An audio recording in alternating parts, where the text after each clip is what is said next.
Senador, usted graficaba esta situación como que estamos en punto muerto, decía. Pero ¿y ahora? ¿Apagamos el motor? ¿Nos quedamos en el Parlamento? ¿Van a poner primera? ¿Qué van a hacer? Lo primero, los proyectos que están, queremos que los proyectos que están en comisión salgan lo más rápido posible. Porque nosotros honramos los compromisos y van a estar los votos. Y con relación a las reuniones de cómo va a continuar las reuniones en Torre Ejecutiva, ya saben, nuestra opinión era una convocada para el miércoles 10 y el partido va a resolver cómo continúa esto la semana que viene, seguramente a primeros días de la semana. Hemos hecho un proceso muy orgánico. Nosotros todos los lunes nos reunimos, evaluamos lo que pasó la semana anterior y programamos la semana que empieza. Y así va a resolver el Partido Nacional. No es un tema de preocupación, de análisis cuántos deciden con nosotros, es decir, cuántos en temas de qué otros partidos. Pero vemos que uno tiene que actuar de acuerdo a sus convicciones. Y brevemente sobre este punto, ¿a usted le parece que con estos proyectos de ley o con esto convirtiéndolo en ley puede llegar a haber más seguridad? Nosotros hubiéramos querido... ¿Cuánto va a ayudar? Claro, nosotros hubiéramos querido que esto tuviera otro tipo de profundidad, de urgencia y de profundidad. No tuvo la urgencia que esperábamos, está claro, ya lo charlamos, y tampoco tuvo la profundidad que esperábamos. No lo tuvo en materia de Código Penal de menores, no lo tuvo en materia de Código Penal de adultos, no lo tuvo en materia de lucha contra el narcotráfico, no lo tuvo en materia de libertades anticipadas, donde queríamos que también se limitaran las salidas transitorias para aquellos que reinciden, porque dentro de las salidas transitorias también se delinque, o algunos delinquen, y queríamos que esos que delinquen en salidas transitorias no tuvieran el beneficio, y el Frente Amplio no lo aceptó. Es decir, hubiéramos esperado, la verdad, un cambio de rumbo. No hubo cambio y el rumbo no es bueno. Así que entonces habrá que aguardar hasta el lunes a ver qué se decide dentro del Partido Nacional en torno a esto. Le cambio de tema, de ministerio le cambio. También usted manifestó en su momento preocupación por el Ministerio de Defensa, la situación en que vivían los soldados, y en medio de esto, si bien no está dentro de la rendición de cuentas, pero ya se anunció la reforma de la caja militar. Sí, claro. ¿En qué punto está? Porque bueno, el ministro no ha podido concurrir a la comisión, ¿no? Exactamente. Estamos convocados, con el senador Lacalle Pou le hemos convocado, pero bueno, el ministro está enfermo y obviamente se postergó. A ver, la situación general de las Fuerzas Armadas es límite. Aquí se ha dado una discusión, algunos sectores de la vida política han discutido la necesidad o no de que existan Fuerzas Armadas. Un discurso muy teñido, muy contaminado del pasado, de los 12 años que vivimos de dictadura y del recelo que algunos sectores políticos tienen de las Fuerzas Armadas. Las Fuerzas Armadas, los soldados, en general las tres armas, son funcionarios públicos, servidores públicos, como puede ser cualquier otro funcionario público que cumpla cualquier otra tarea. Lo único que está muy específica, pues es una fuerza armada y que está sujeta a un estatuto muy particular de disciplina. Y que usan un uniforme diferente. Los médicos usamos uniforme blanco, túnica, las Fuerzas Armadas utilizan sus uniformes verde, azul o blanco también. Bueno, a los médicos le han puesto uniforme de todos los colores, ya no depende. Sí, han cambiado un poco eso. Rojo, verde, lo que venga. Pero digo, son funcionarios públicos que cumplen tareas muy fundamentales. Sí, está claro. Entonces, cuando se dicen, a ver, no tiene que haber Fuerzas Armadas, una teoría, ¿no? Que algunos sectores del Frente Amplio propagan. Y dígame, y para custodiar el espacio aéreo, para que nuestro cielo no sea un festín para los narcotraficantes, ¿quién se va a encargar? ¿Usted va a contratar una empresa de seguridad privada que corretea a los narcotraficantes?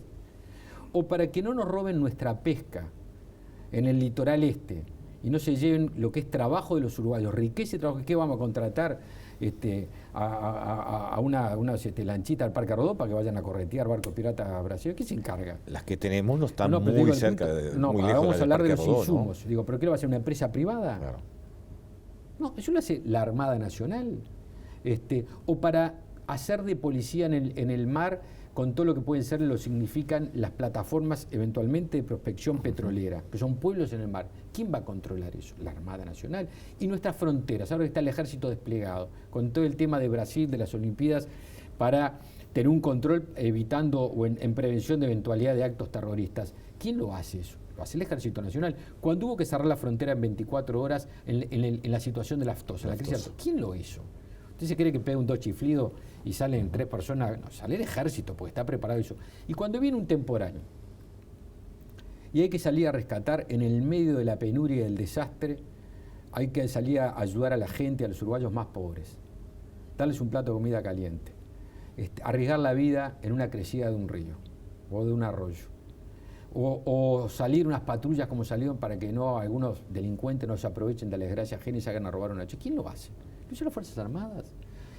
Y cuando el gobierno y la Intendencia de Montevideo, o la de Salto, no pueden levantar la basura y hay una emergencia sanitaria, ¿a quién recurren? Hasta recurren a las Fuerzas Armadas. Entonces me parece que está muy lindo el discurso, pero después hay que decirle a la sociedad quién se va a ser responsable de tareas que son básicas, que es la soberanía nacional, pero al mismo tiempo tareas subsidiarias. Eso por un lado. ¿Quién hace eso? Lo hacen soldaditos que ganan 12.000 o 13.000 pesos, que la mitad de ellos está bajo la línea de pobreza y que un número muy importante de ellos vive en asentamientos precarios y que se someten a que algunos sectores de la dirigencia política uruguaya vinculada al Frente Amplio, porque básicamente está allí, los tengan con prejuicios y los tengan estigmatizados. Pero ninguno de los que los estigmatizan están a las 2 de la mañana, a las 10 de la noche, a las 10 de la mañana, rescatando personas y metiéndose inundados en un arroyo o en una crecilla y dejando su familia también inundada para salvar a otros uruguayos. Hacen teoría, jarabe de pico, como decimos en medicina, desde un escritorio calentito. Pero meterse... pero el tema que está en la dirigencia, más que nada, no ya en la población. Eso, ¿no? Le cierro la respuesta, discúlpeme, Guillermo. Sí, sí. Eso. ¿Y con qué situación estamos? Con un personal absolutamente deteriorado desde el punto de vista de la remuneración, con salarios de hambre. Muchos de ellos, un sector los estigmatiza, y al mismo tiempo con recursos materiales, usted lo mencionaba recién, límites. Los barcos de la Armada son barcos de 50, estamos acá a 10 cuadras de donde están ese museo, museo de hierro, de fierros ahí que están en el dique, son barcos de 50, 60 años, que tienen un promedio de un día y fracción al mes de promedio de navegación. Fíjese usted, yo decía el otro día en el Senado, si nos avisan que hay un barco pirata que está robando la pesca uruguaya allá cerca del Chuy, y sale un barco de acá, cuando llega el Chuy, ese barco, ese pescado que nos robaron, está fileteado, lo están comiendo en milanesa en San Pablo. Sí, sin duda.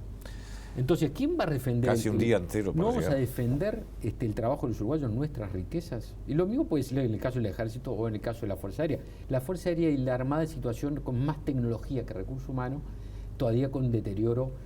Aviones de 50 años. ¿No? Entonces, cuando se habla de la caja militar, usted me lo preguntaba, lo primero que hay que hacerse cargo es que estamos hablando de las jubilaciones del soldado de 13.000 pesos.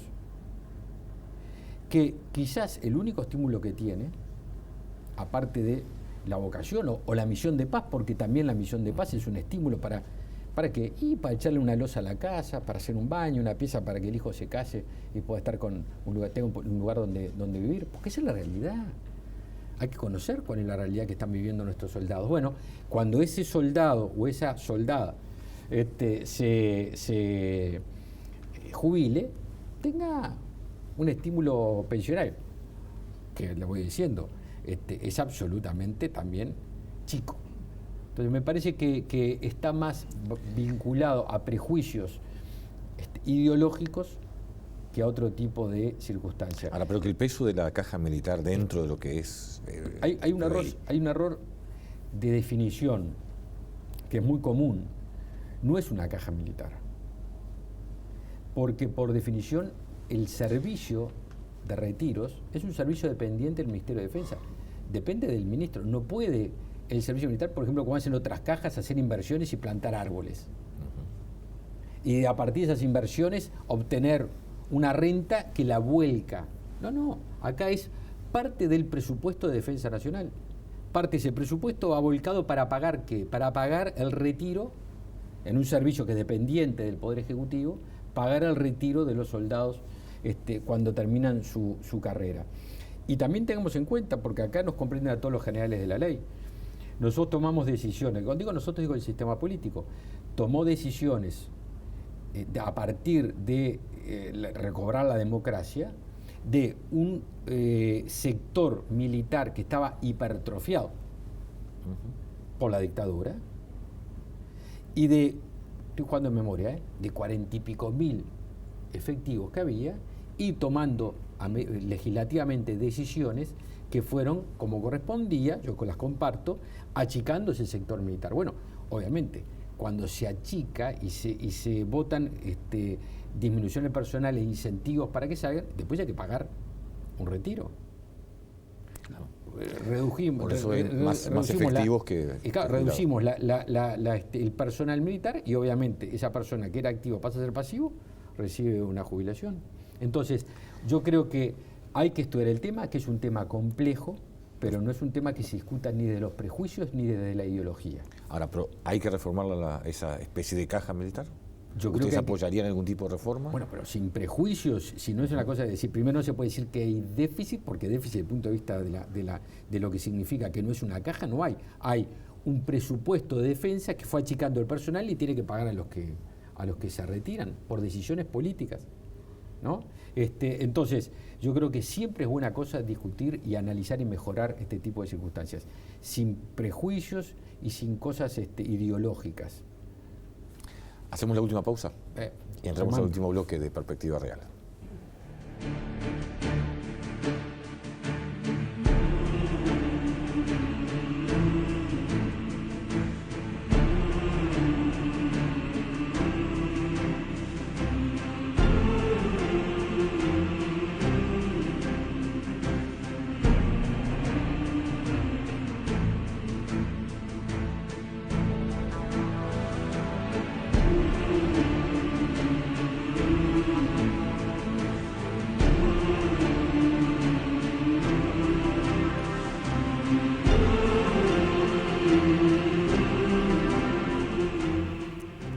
Ingresamos al último bloque de Perspectiva Real con el senador García. Hay muchos temas para hablar, ¿no? A veces uno buscando el cuántos. A mí se me fue rápido. ¿Contrataron al psiquiatra ya? Esto viene a cuenta por las dudas de que cuando la calle Pou en su audición radial dijo que el presidente vivía en un mundo distinto, que había dos mundos, uno en la torre ejecutiva y el mundo de la gente, y el doctor Vázquez contestó en el Consejo de Ministros que quien piense eso debe visitar un psiquiatra. Por suerte en Uruguay, en el sistema político, tenemos muchos errores para el límite que no pasamos. Me parece que el presidente salió de pista, se desbarrancó, pero bueno. Pero ¿consideran ustedes que hay esa percepción de dos mundos? Como dice la calle Pou. Bueno, ahora vamos al fondo. El fondo sí, la pregunta, y notoriamente, recién hablamos del tema de seguridad. Por eso. Nosotros creemos que hay que tomar medidas profundas y urgentes. El presidente cree que no deben ser ni urgentes, porque si no se hubiera comprometido a que su partido político votara con urgencia lo que hasta ahora no votó, y no considera que deban ser profundas como nosotros planteamos. En materia de seguridad, notoriamente participamos de dos mundos. El presidente cree que las cosas parece que no están tan mal como nosotros, y yo creo que buena parte de los uruguayos creemos que están ahí. El presidente está en un mundo diferente que estamos nosotros. Hoy vivimos en Uruguay que pisamos, que recorremos y que reclama decisiones urgentes. Es nuestra percepción. Por tener discrepancia con el presidente nunca ofenderíamos al presidente. Senador, no quiero dejar pasar el tema de estos últimas 48 horas, ¿no? Que tanto han hablado todos y tanto, y usted que es universitario sabe del tema, por más que usted salió de la Universidad de la República, ¿no? Y es esto que se incluye en la rendición de cuentas, que vaya si está trayéndole problemas también al presidente, que es con referencia a la quita de estos beneficios para las donaciones de empresas a las universidades privadas. Sí. ¿Qué opinión le merece y qué van a hacer ustedes en el Senado? Yo creo que lo hablamos recién con respecto al tema anterior de la caja militar. La ideología, todos tenemos una carga, obviamente, de ideas, de sentimiento ideológico, de rumbo ideológico. Pero no puede nublarnos y hacernos participar en una percepción que no es real, o hacernos tomar decisiones que hieren, que lastiman y que le hacen mal a la sociedad. Yo creo que no entiendo sinceramente cuál es el razonamiento que dice, que lleva a pensar de que por razones ideológicas perseguir a las universidades privadas va a hacer que mejoren la Universidad de la República. Realmente no entiendo ese razonamiento. Persigo las universidades privadas y creo que persiguiendo las universidades privadas voy a mejorar la educación pública. La educación pública se vino a pique por las malas decisiones del gobierno de Frente Amplio, de los sucesivos gobiernos de Frente Amplio. No fue en razón de las universidades privadas. Y le voy a contar una anécdota personal, que viene bien a cuento. Yo conocí a Wilson Ferreira el 13 de diciembre de 1983. Fuimos con un par de compañeros estábamos trabajando, organizando todo lo que era la militancia gremial. Y en el Uruguay se estaba discutiendo la habilitación de la primera universidad privada, que era la actual Universidad Católica. ¿No? Y nosotros, militantes de la FEU, con nuestra CGU, veníamos con aquel debate de, ubiquémonos en el contexto, ¿no? Todavía no habíamos salido de la dictadura y parecía que las universidades privadas eran el diablo. Estaba el demonio, estábamos discutiendo si se podía habilitar al demonio o no. Entonces vamos y charlamos con Wilson, y los tres que fuimos éramos militantes gremiales, y Wilson, con esa simpleza y profundidad de los que tienen la perspectiva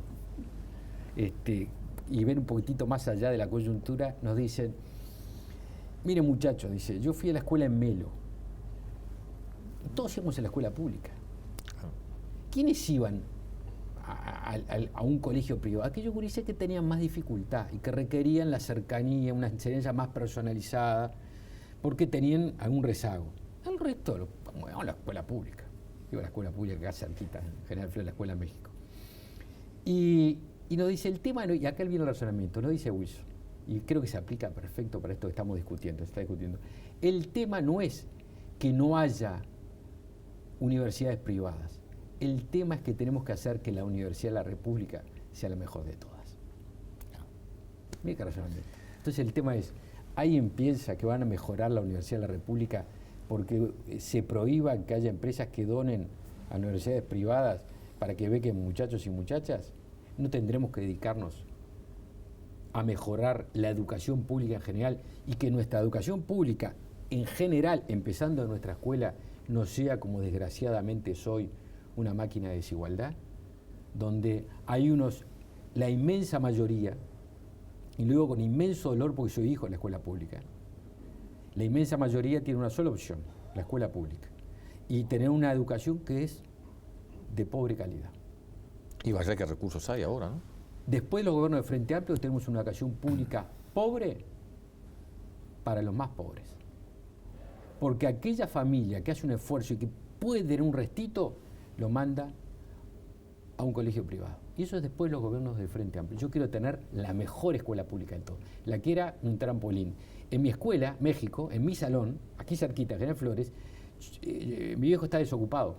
Yo compartía el banco, este cuento mis compañeros lo conocen porque para mí es un motivo de orgullo personal. Yo compartía el banco, aquellos bancos madera de dos, con la hija de uno de los principales empresarios de la época. Había dos empresas de chacineado, Ottonelli y Catibelli, en aquel momento, ahora hay decenas, ¿no? Bueno, en aquel momento la hija de Catibelli era mi compañera de banco en la Escuela México. La hija de uno de los empresarios más fuertes. Iba a la escuela pública. Al lado, quien tenía sentado, al hijo un desocupado. ¿Y quiénes más estaban en el salón de clase? Los chiquilines del Consejo del Niño, del hogar, el CEPRIL, que estaba en General Flores, ¿no? y Boulevard. Todos compartíamos el mismo salón. La misma copa de leche, que no era copa, era un vaso de aluminio mariposa, que la única diferencia es si usted le ponía cocoa o café. Era lo único diferente. Y bueno, yo quiero esa escuela pública de la que salían gente con oficios, con profesiones, presidentes de la República, deportistas, gente de la cultura. Desgraciadamente, esa no es la escuela pública que tenemos. Entonces me parece tan pérdida de tiempo, esta cosa tan menor, si voy a castigar a esto creyendo que mejora aquello. No, hay que mejorar aquello, que es nuestra educación pública. Estamos ya en el final, senador. La interna del partido. Me va a decir que está todo bárbaro. Pero no, la interna del partido nacional siempre ha sido una interna muy movida. ¿Cómo voy a negar? Que eso dice las cuchillas, decimos siempre nosotros tuvimos una interna muy efervescente, pero tenemos Tuvo tiempos críticos también, tenemos sí, claro, y muy críticos. Yo pertenezco a una generación de blancos que vivimos momentos muy difíciles. Y mi generación creo que aprendió o aprendimos de que de nada vale y que no aporta la división, que lo que aporta es la unidad. Yo me siento un militante de la unidad del Partido Nacional. Y mi generación, yo creo que, siempre puede haber excepciones, pero que la inmensa mayoría, como vivimos el error, queremos corregir y no caer de vuelta en ese error. No quiere decir que uno no vuelva a caer, sí, claro, pero trabajamos para no caer en el error. Somos, ya le digo, un partido que tiene mucha efervescencia, pero cumplimos la semana que viene 180 años de vida. El único partido en el mundo, junto al Partido Colorado, los únicos dos partidos que cumplen 180 años de vida y vigentes. Y eso es, me parece, producto de que a pesar de momentos difíciles, primó lo positivo y no lo negativo.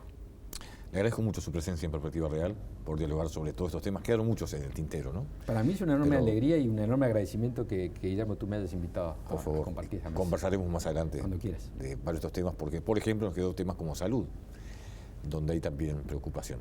Senador, de nuevo, muchas gracias. Gracias. Nosotros en 7 días estamos en Perspectiva Real.